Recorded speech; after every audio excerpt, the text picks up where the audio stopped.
domaine du courtage est en constante évolution. Dans une ère technologique où le changement est presque assuré et inévitable, il faut plus que jamais rester à jour et s'adapter aux tendances innovatrices de notre domaine.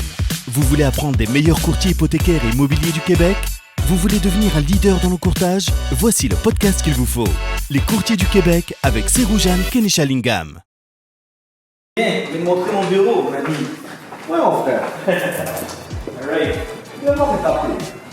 C'est mon bureau. C'est là que la magie se passe.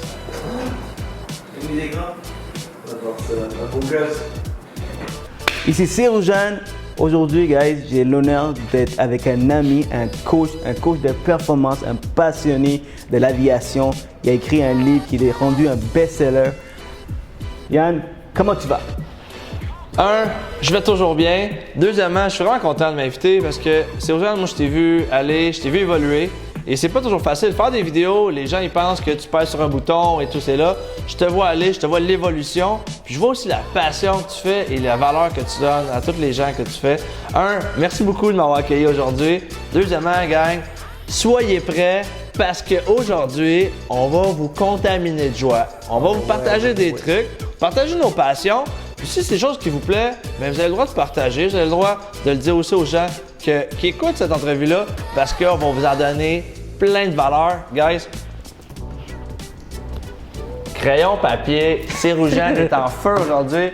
Serou, merci de m'accueillir aujourd'hui. Ça fait plaisir. Aujourd'hui, la raison pourquoi j'ai invité Yann, c'est parce qu'il m'a beaucoup aidé. Il m'a aidé en tant qu'entrepreneur. J'ai été un courtier qui voulait performer, donc je me suis dit, je vais aller voir un coach, je vais payer un coach. Alors, des fois, on sent que on est laissé seul en tant qu'entrepreneur. Il y a du monde qui peut nous aider. Puis Yann, il m'a beaucoup aidé. Puis je me suis dit, j'ai un podcast, j'ai interviewé des top courtiers dans le domaine, des courtiers hypothécaires, des courtiers immobiliers. Alors pourquoi pas interviewer un coach qui aide les entrepreneurs, qui aide les courtiers pour qu'ils puissent nous amener de la valeur pour optimiser notre business.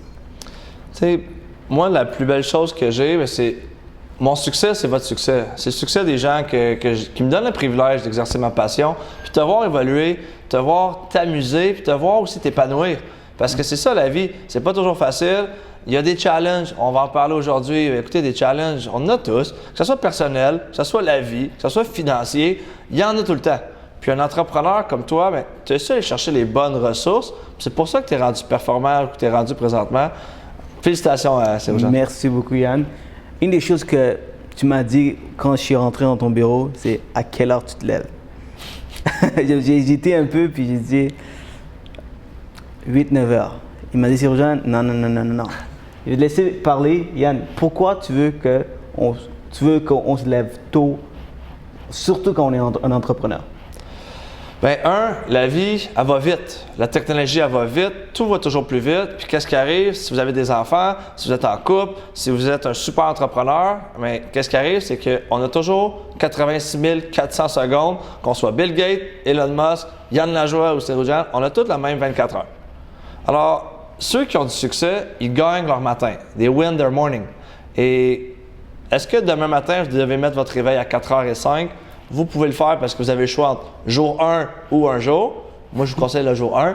Mais le fait de se lever tôt puis avoir une routine de performance, c'est une routine pour soi.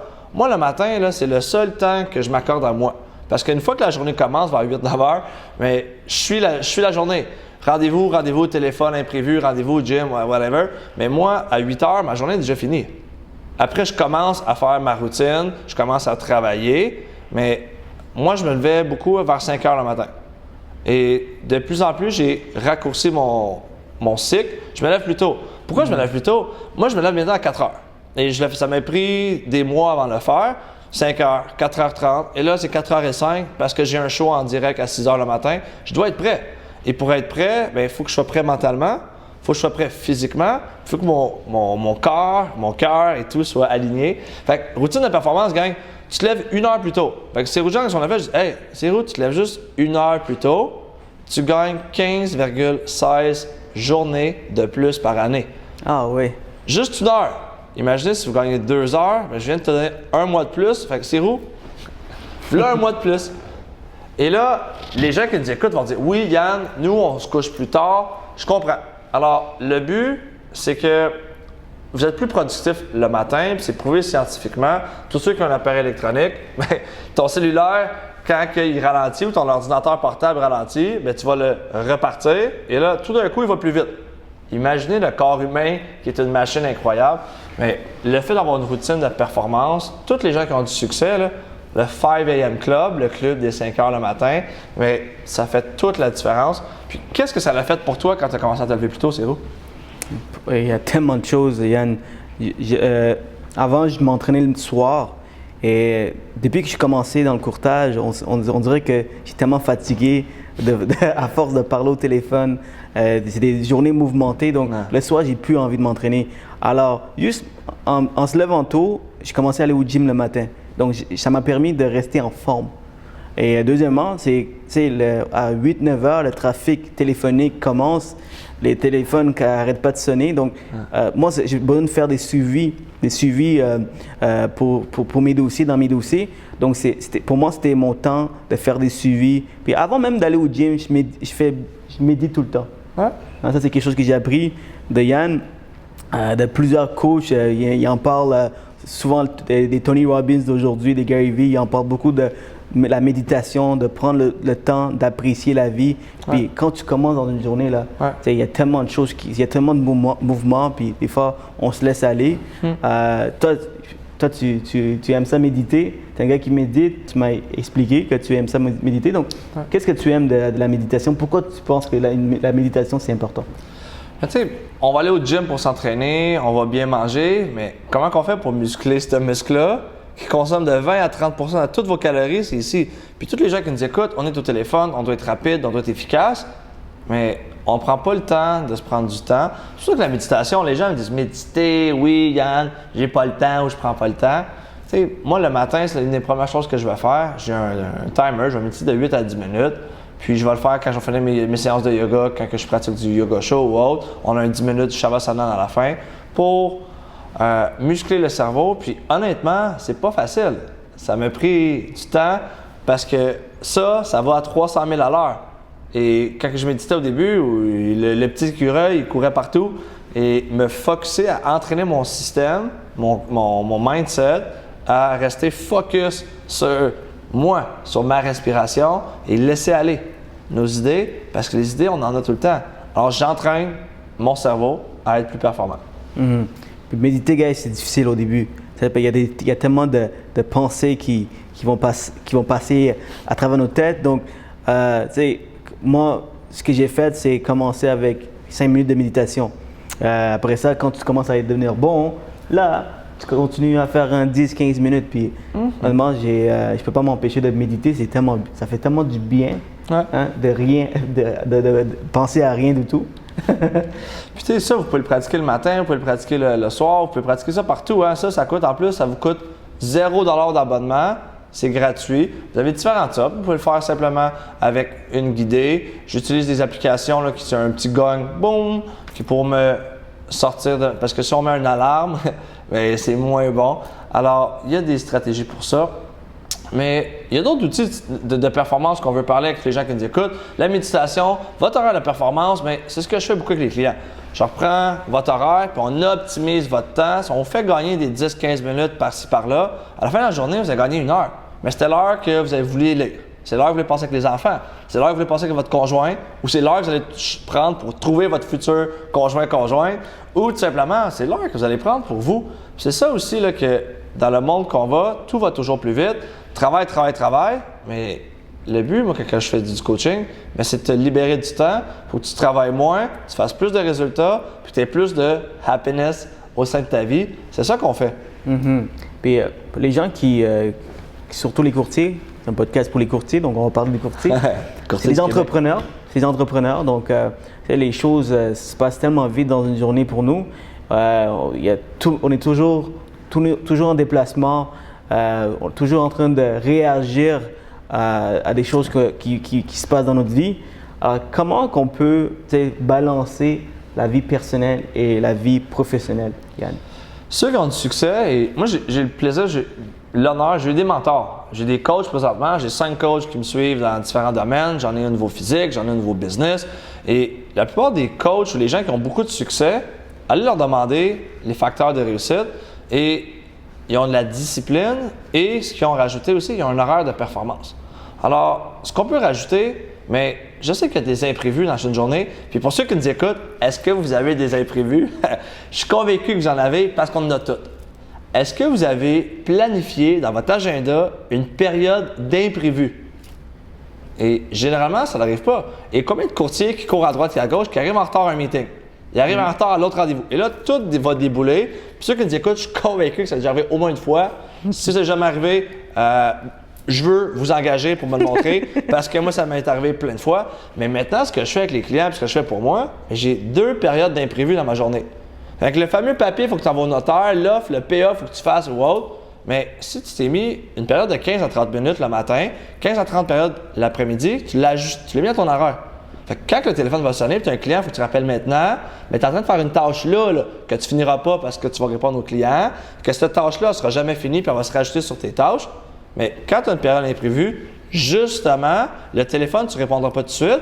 Et dans 15, 30 minutes, 1 heure ou 2, selon c'est quand ta période d'imprévu, tu vas faire ça. Fait que tu vas finir ta tâche, tu vas avoir répondu l'autre tâche et à la fin de la journée, tu vas accomplir plus de tâches parce que tu n'auras pas commencé des tâches que tu n'auras pas accomplies.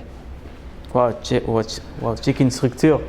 Alors, quand tu veux, c'est pour planifier une journée, c'est des trucs comme ça qu'on doit mettre en place. Il n'y a pas vraiment de secret, gars. C'est vraiment focus dans une chose, finir la chose pour passer à la prochaine chose. Une autre chose que j'ai retenue de notre coaching, c'est le plan d'affaires.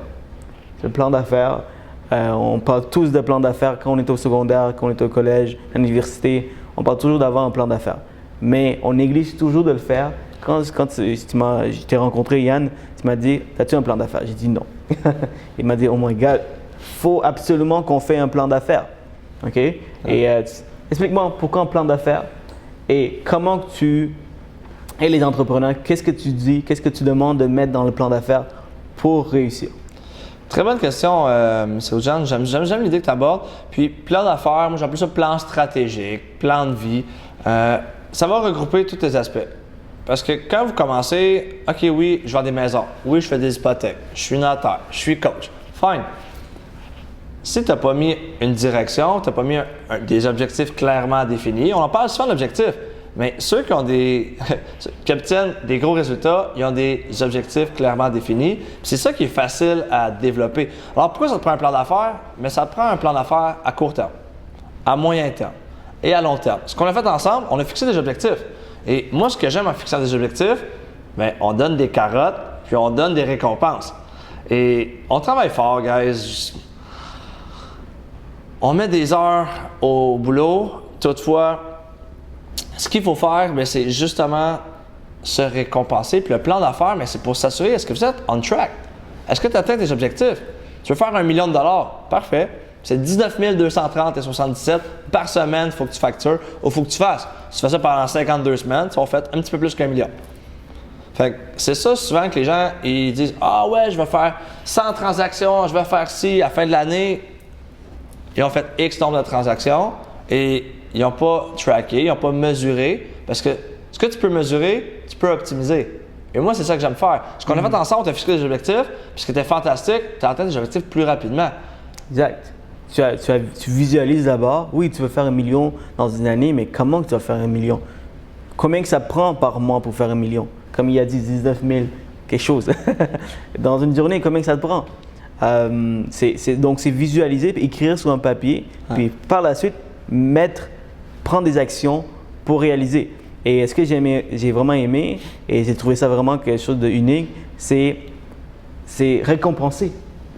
Est-ce que tu es un gars qui aime les récompenses ou tu aimes les conséquences? Moi, évidemment, j'ai choisi récompense. Alors, ouais, pourquoi tu expliques aux entrepreneurs d'avoir des récompenses ou des conséquences? Ça fait quoi exactement? Bien, 2 choses. Puis ça, j'adore la façon que tu l'as dit. Moi, les premiers clients, les premières rencontres que je fais, ou la première rencontre, je leur demande est-ce que tu préfères les carottes ou tu préfères le fouet? Parce qu'il y en a qui veulent plus des pénalités, puis il y en a d'autres que ça va être plus des récompenses. Et des fois, que ça soit des petites récompenses, mais des succès, c'est à tous les jours. Et à tous les jours, il faut se récompenser. Et en se récompensant tous les jours, bien, ça te permet de rester motivé. Parce que des fois, on vise juste à faire des coups de circuit, mais un coup sûr, te lever à l'heure le matin, faire ton gym, c'est une récompense.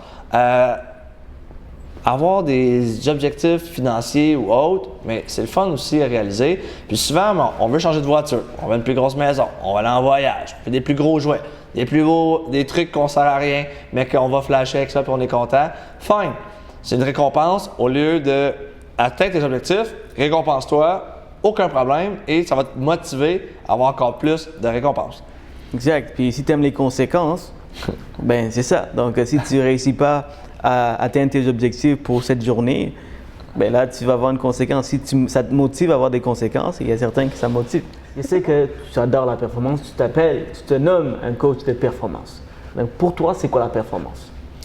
Très bonne question. Puis pour les gens qui nous écoutent, j'aimerais que vous divisiez votre niveau de performance. Parce que ce que je fais dans la vie, ma mission, c'est optimiser ceux qui veulent performer. Et avec les années, on pense que la performance, c'est simplement business, business, business. Et c'est là l'erreur. Moi, je me suis doté de 4 règles.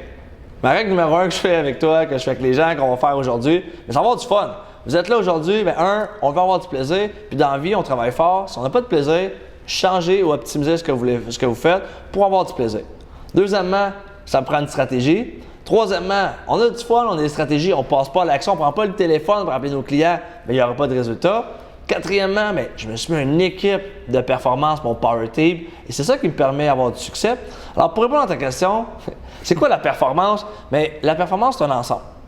La performance, pour moi, c'est du mindset. C'est l'entraînement. Et oui, c'est la business. Parce que si mon mindset puis mon corps, j'ai pas bien hydraté, j'ai pas donné des bons nutriments, j'ai pas bien mangé, mais comment voulez-vous performer quand vous n'avez pas les bons outils? Alors, pour moi, la performance, ça commence là. Ça, là, c'est ma plus belle performance. Je suis heureux à tous les jours.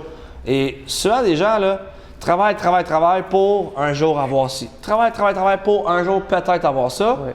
Et si tu n'arrives pas à ce stade-là, ta performance, elle va être à zéro. Mm-hmm. Puis surtout, je trouve que comme les courtiers, ils sont tellement concentrés à faire de l'argent qu'ils oublient qu'ils existent, ils oublient de s'aimer, ils oublient de juste profiter. C'est pas juste une transaction, c'est le process, trust the process. Comme mon ami Mac, il dit souvent. Mac.